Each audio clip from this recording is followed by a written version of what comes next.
Good evening. On TV47 News Tonight.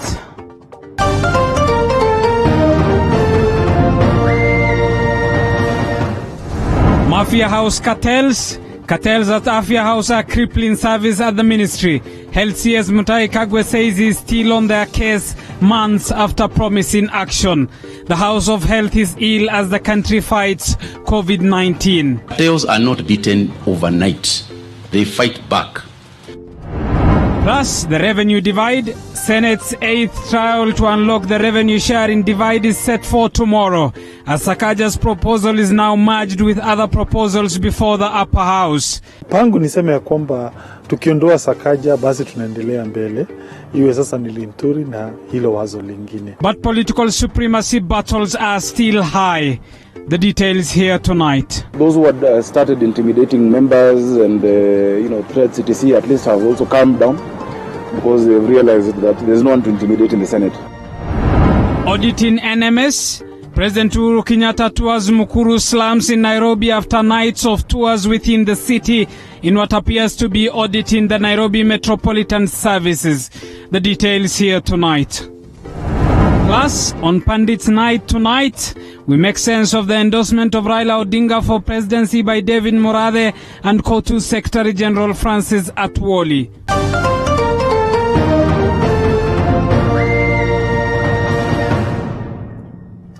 Tonight of all nights, Anne Wairimu is our sign language interpreter. Good evening. TV47 News Tonight with me, Abubakar Abdullahi, begins right now.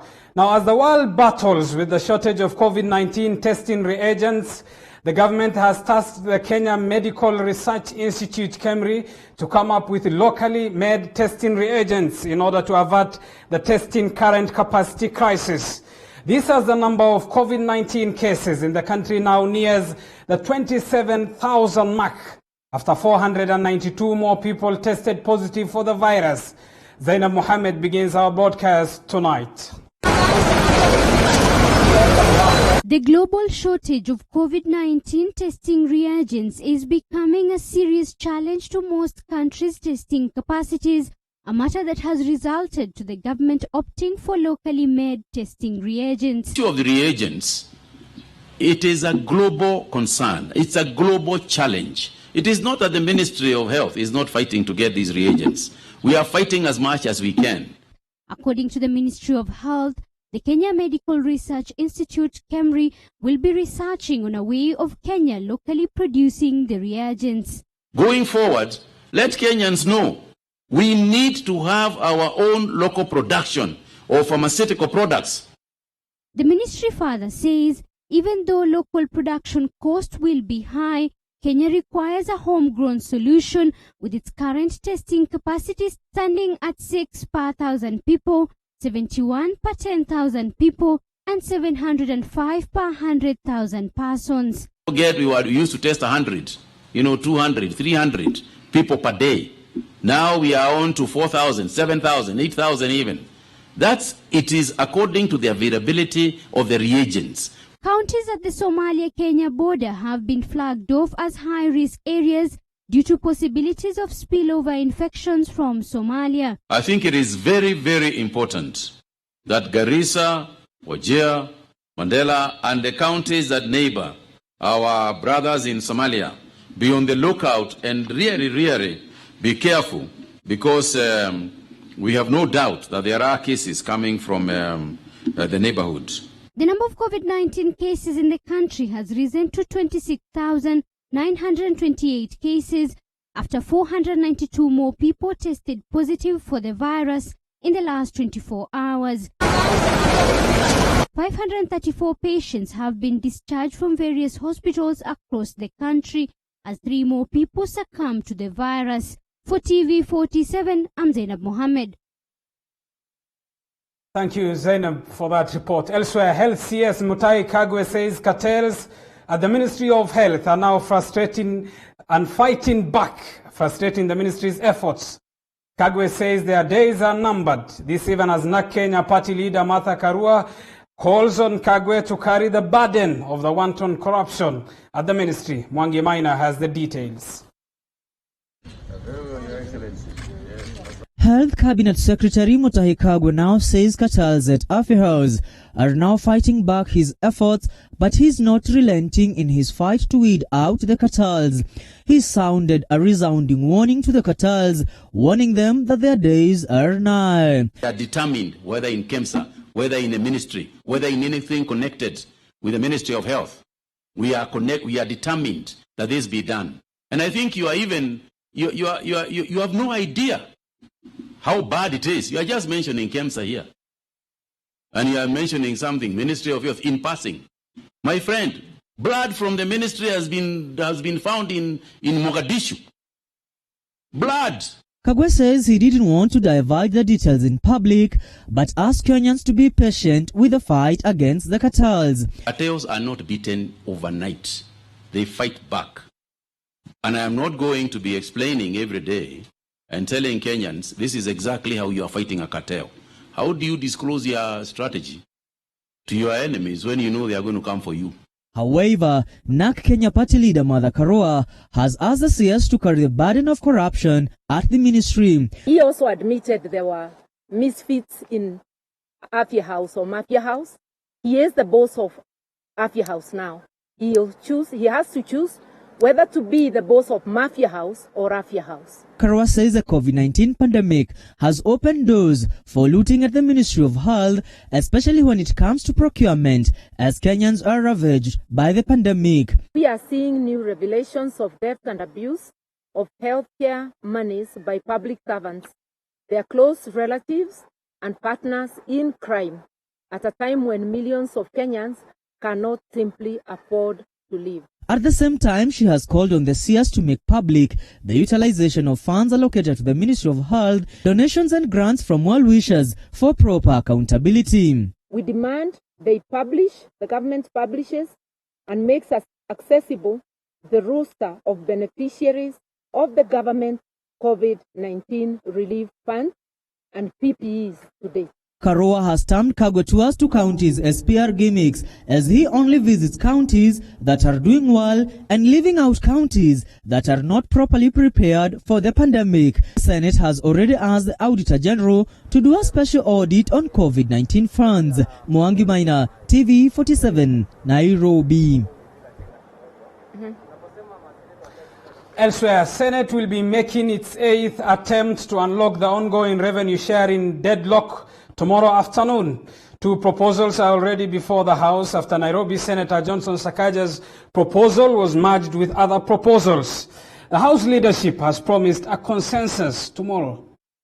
Tuesday afternoon, Senate will for the 8th time try to unlock the revenue sharing formula standoff. The sitting coming after intense lobbying over the weekend and the better part of Monday. Sources indicate the senators have agreed to merge Nairobi Senator Johnson Sakaja's proposals with other proposals before the House. The House will now have 2 proposals, one raised by Meru Senator Mithika Linturi and another proposal that was being drafted Monday afternoon by the House leadership. And I'm confident that this stalemate will end tomorrow.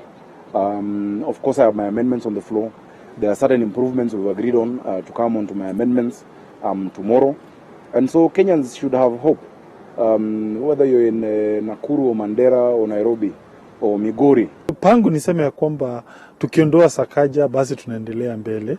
Iwe sasa ni Linturi na hilo wazo lingine. Kwa mama wazo ni mawili, la Linturi na hili ambalo kwa hivi sasa tunaenda kupika. Tomorrow's sitting comes a few days after ODM leader Raila Odinga changed tune on the formula, calling for a win-win formula. ODM senators were divided in last week's vote. Attempts by Majority Whip Irongo Kangata to whip Jubilee members over the weekend, however, hit a rock after those opposed to the third-generation formula skipped his informal meeting.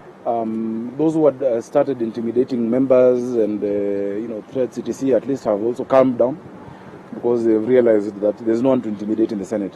Meru Senator Mithika Linturi is proposing between 250 and 270 billion shillings to be shared using the current formula, while the remainder of the 316.5 billion shillings allocated to the counties will be shared using the disputed third generation formula. Senator na kila mwananchi hapa Kenya atafurahia. Senator Kangata should be ashamed that his argument is that for his county to benefit, Tharaka Nithi should lose.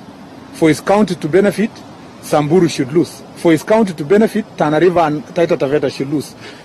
My responsibility is to fight for more resources from national government to go to counties. That is the way Elgeyo Marakwet is going to benefit. A section of senators have been accused of being influenced to cause the stalemate. Nancy Kimuyu, TV47. All right, all eyes are now on the Senate on whether they will offer the much-needed leadership and solve the puzzle in as far as the revenue sharing formula is concerned. Elsewhere, President Uhuru Kenyatta has today witnessed the groundbreaking of the construction of a 16-bed capacity hospitals at Mudhua in Udhiru and Kianda in Kibra, as well as a 24-bed capacity facility at Maendeleo Village in Mukuru kwa Ruben. The three hospitals are part of facilities being developed by the Nairobi Metropolitan Service. Na kwa wale wote ambao watakuwa wamechukua NHIF card under UHC, matibabu yote katika hiyo hospitali itakuwa ya bure. Tunaelewana? Na hiyo ni lengo letu la kuhakikisha ya kwamba maendeleo sasa, na ndivyo nimeamua chini ya Jemedari Bandi, na nimemwambia tunataka kuona maendeleo katika kila mtaa wa Nairobi hii yetu. Hatutaki kuona maendeleo peke yake Muthaiga na Kitasuru na Kileleshwa na Kilimani. Tunataka maendeleo yafike kule wananchi ambao ni wengi kama hapa Mukuru. Elsewhere, the family of former and late Changamwe MP Ramadan Kajembe is demanding for an apology from the Health CS Mutahi Kagwe and his education counterpart Professor George Magoha, as well as Nairobi Governor Mike Sonko, over remarks that they allegedly made against the family. Kagwe is said to have accused one of Kajembe's sons for infecting his parents with COVID-19. Kajembe's wife died on July 24th and was diagnosed with COVID-19, while the second wife succumbed to the virus in March this year. Kajembe died of COVID-19 last week at the Pandani Memorial Hospital.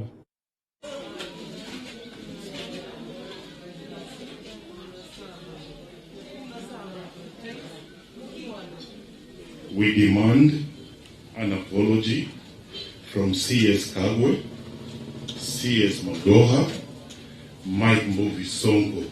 These three individuals, we are giving them an ultimatum that they should apologize to the family within 14 days, and if they won't do that, we will force to take legal action against these three individuals. There are many Kenyans who have lost their parents, their friends, brothers and sisters and children because of this pandemic. I'm not seeing why, because it is us, he has to mention it in public, blaming my brother for it. Let him take the responsibility as a minister. And he should come up clearly to tell us the strategies he has. Mutahi Kagwe should stand up professionally. He should come up and tell us. Elsewhere, a flock of livestock has been recovered from locals in both Kajiado and Deia area in Kiambu County. This is after security agencies were deployed in the area to help end the ongoing clashes that have claimed the lives of 3 people so far. Some of the livestock have been recovered from both communities with the help of deployed security agencies in partnership with the village elders. According to Kiambu Police Commander, they will be handed over to the respective communities once full recovery is done. From Kajiado side, 72 livestock were stolen, cows were stolen. So far we have recovered 54 out of the 72. Therefore we are still missing 18. And our officers are out. Still, we are looking for the 18. A total of 49 cows were stolen, out of which 39 were recovered. We are still missing 10, out of which I'm told that 8 has been recovered at Wasodong. And we intend to retain these animals here because we had a security committee of the Kajiado sub-county and the Kiambu sub-county security committees. They agreed that they will also bring our stock that we have lost. And tomorrow we have a very high-profile meeting, which will be attended by the governors and the regional team and the county security committee teams. I intend to hand over these animals after we receive what was stolen from outside. The cattle rustling between the residents living at the border of the Kiambu and Kajiado counties have left at least 3 Ndeya residents dead and more than 15 others injured. One person was beaten to death as they were following his cows that had been stolen and led to Kajiado. According to Timo Lekorian, a Nyumba Kumi Kajiado initiative official, the cattle rustlers should be treated as thieves and face the full course of the law. The trend also saw ni wakora, hata kama ni wa Masai, ni wakora ambaye hata mimi siwezi nikasema ni wakina nani. Wamejifisha ndani yetu na wanatoka mbali. Kiambu Governor James Nyoro and other security officials being chased away by angry youths on Sunday. The security is now heightened in the area with the deployment of GSU officers, anti-stock theft police unit and local regular police officers. I have enough deployment along the Babason. Therefore, issue of incursions within Kiambu is not likely. Even though I have the GSU here, I have the anti-stock theft units, 2 companies from the anti-stock theft units. I have my local police. I have mobilized all the securities within the county. We hope that a long-lasting solution will be found to avert more clashes. You're watching TV47 News Tonight with me, Abu Bakar Abdullahi. It's 15 minutes past 9 p.m. Time for us to take a short break. We still have a lot lined up for you. We'll be back with much news after this break. Stay tuned.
Welcome back to TV47 News Tonight with me, Abu Bakar Abdullahi. Thank you as always for choosing to stay with us.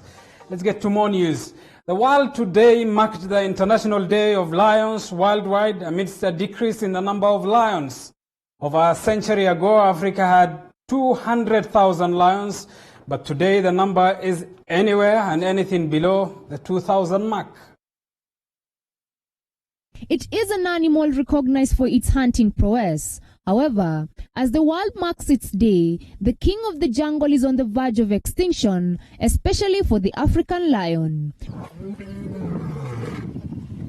Over a century ago, Africa had 200,000 lions. However, the number of lions in the continent has significantly decreased to roughly 20,000 within 26 African states. Statistics continue to reveal that this number might continue to decrease further if poaching activities are not halted.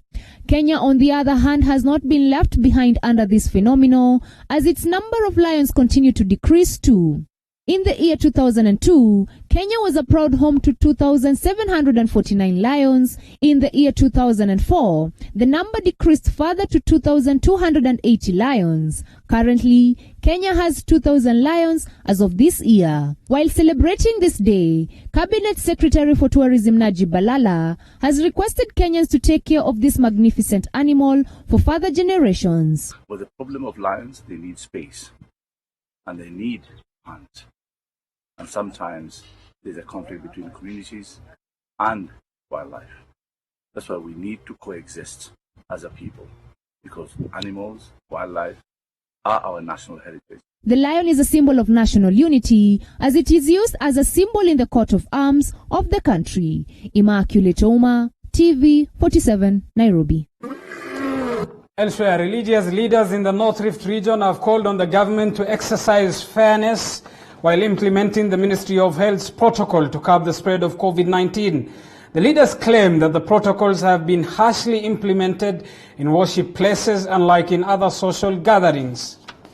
Led by Bishop John Kaka, Pastor Sami Malwa, and the Chair Council of Imam and Preachers of Kenya CIPK North Rift Abu Bakar Bini, they have cited while political meetings and other social places of gatherings have continued to flout the Ministry of Health protocols, places of worship have been limited. Linalotuhuzunisha na kutusikitisha ni ya kwa kuwa hizi nyumba za ibada ndio zimepatiwa uzito zaidi kuangaliwa na kuchunguzwa, ili hali kumekuwa na uzembe wa hali ya juu katika maeneo mengine ya mikusanyiko.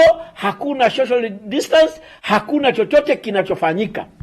Ukiangalia katika mahoteli zetu, utaona watu wanakula, hakuna vipimo za kupimwa, wala hakuna kitu chochote ambazo zilizoekewa zinazofuatwa. Sasa ikiwa ni sehemu za kukuza maadili, si vizuri ziwe zinafuatiliwa kwa kama ambayo kwamba ni watu hawana mipangilio. The leaders have also urged the Ministry of Health to provide new guidelines and protocols that will allow children attend places of worship in order to get moral guidance. Watusaidie, waweze kutupa mwongozo fulani ili tuweze kuleta watoto wawe pamoja nasi, waweze kuwa katika hali ya kufundishwa na maadili yaendelee, na hata hizi mimba za mapema zitafungua.